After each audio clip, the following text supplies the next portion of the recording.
I am so tired typing women in black and woman in black. I am getting so confused. I'm confusing myself. Anyways, hi, it's me, Serial Eater. I'm here to talk to you guys about Woman in Black. This was not a planned video. I quickly read Woman in Black to get this video out just because I have another thing going on. Teehee, secret. Anyways, Woman in Black is an amazingly done gothic horror novel with a terrible movie counterpart, and it did nothing for the story. I feel like I started this channel with a lot of books that were bad books and good movies, and now I'm transitioning into the bad movies to the good books that exist. So that's interesting. Yeah, so recently I was at the bookstore, which I don't go out very often, so it was a treat to go out, search the world for a new book. I ended up getting Blood on Her Tongue by Joanna Von Veen. Joanna Von Veen. And A Botanical Daughter by Noah Medlock. And my partner asked me why I was getting so many period piece books. And honestly, I just wanted to read period piece books. Maybe I just wanted to read about a haunting house. A haunting house? A haunted house. Wanted to read about a haunted house. Because of the short amount of time I had to do this video, I chose a shorter book, which was Woman in Black, which is about like maybe 150 pages. So, you know, I'm going to try not to spoil it, but it's hard to not spoil it. So if there's spoilers, I'm so sorry. There's probably spoilers in here. Yeah, so this is once again a book and a movie. And I really do like doing the comparison pieces between the two pieces of media because I really like watching movies and reading books.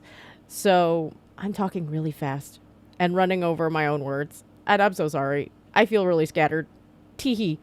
I would say there are so many differences between the book and the movie that the movie did zero justice to the book. Maybe like visually it was fine. Like I think Daniel Radcliffe did a good enough job, but it's not his fault that the script is written the way it was. Arthur Kipps is the main titular character who was played by Daniel Radcliffe, and he was played by Daniel Radcliffe in the movie. Why do I keep saying Radcliffe? Like there's a D at the end of his name. Really, at the end of the day, that Daniel Radcliffe did great. And that's kind of all I had to say about that. If it wasn't named Woman in Black, maybe I would have liked it better. But it was Woman in Black, which it felt like it wasn't. I'm not sure why they chose to, like, change everybody's characterizations in the movie and the book. Because the book they're pretty normal, but, like, in the movie, everybody's depressed and sad and forlorn, and I'm not really sure why that happened. But from here on out, I'm going to only talk about the book because the movie is just jump scary, no substance. You know, there's a lot of information you get from flashes of text, so you better read really fast. And the story was pretty scattered, and I don't know. Whatever happened in the movie did not happen to Arthur in the book until later in the book. But it wasn't done the same way. Nothing was the same. I don't know. As a warning, like for anybody who's like, oh, I want to go watch this movie. For the movie, there's a lot of child self-unaliving. And I'm not sure why. I thought that was kind of pointless and kind of probably just for shock value, and it didn't do anything. The book doesn't have that. So, you know, go read the book. Or listen to this and then read the book. Hooray! So, yeah. Anyways, it was a quick read. It was a small book. It was a novella length, I would say. Because it was so short, I felt like the flowery writing and its prose was very well done. I feel like it didn't overstay its welcome as a novel because I feel like flowery writing like that probably could overstay its welcome. But the went to and this is, I don't know if this is weird for me to say, but the sentences were really well structured. It had engaging themes and it was flowery and kind of waxing poetic, and it was pretty true to the gothic horror genre, in my opinion.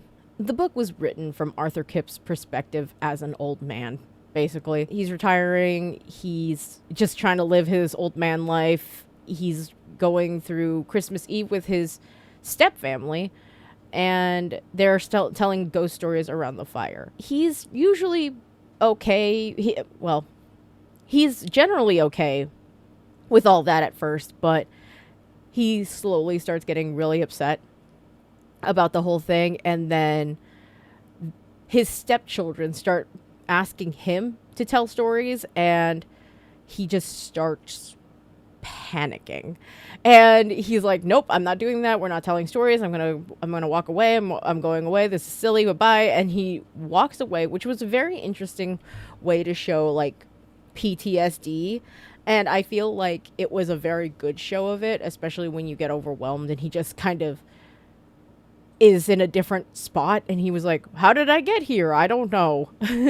So the story starts like after basically what I would say I think the epilogue basically comes first to Arthur's life, where it's like, this is what's happening right now. But the novel goes into what happened back then. And I really do like that it was written from Arthur's perspective, when he was a young man who was just starting out as a lawyer, basically. And he has a lot of like hindsight perspective.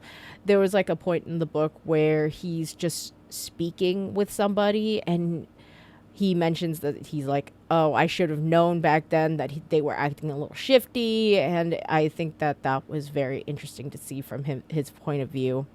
So Arthur Kip is a 23-year-old man who is just starting out at this law firm. He's trying really hard to get his foot in the door. He wants to become like a partner with with his boss, and he's very ambitious.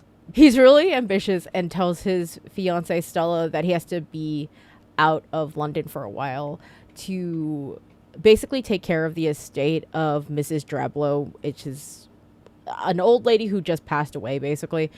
And he wants to become a partner at the law firm. So he's like, I'm going to be gone for a while. You take care. And then he leaves. This is where you get the foreshadowing of the ending, because at the beginning of the book, you know, his wife currently, as an old man, is named Esme, while his fiance during the story is named Stella. It even mentions that Esme has like a few children from a previous marriage. I guess the other talking point that I want to say before I, set you loose upon the world to go read this book for yourself, because I really would like you to read this book for yourself, is that once Arthur gets to Crythan Gifford. Okay, I might be pronouncing that wrong. I don't actually know how to pronounce this English name. So I'm going to pronounce it like that. If I'm wrong, I am sorry. But he gets there. He goes through this funeral, and then he sees a woman in black, and she continuously haunts him through his time there. And that's what I would like to say before I, spoil the whole thing, because it was just a very good book. It kind of reminded me a little bit of like what you see in something like Ju-On, where it's like a haunting of a house and you're cursed now. And I feel like it was a good book. It was written really well, and I can't put into words what the feeling of the book was, because it was very atmospheric. It was very much like reading like your grandfather's note to you, or like his letters to you about his experiences. And I feel like that is something that is well shown if you actually read it yourself. I will say that there is child unaliving in this book. It is not self-unaliving, but it is unaliving of children. If you're sensitive to that, I wouldn't read this book. But the ending is very tragic, and it's rough, but because it is horror, it actually leaves like a horrifying feeling at the end, which is good. Which makes it more horrifying. Like it's more horror the way that it ended. I know that people often look for nice and happy endings for their books, but I don't think that you should be looking for that in a horror setting. Anyways, like I said, if you watch the movie, the book is going to be very different. It's going to be a way better experience as a book than the movie was. Sorry, Daniel Radcliffe. Sorry, Daniel Radcliffe. Oh, you know.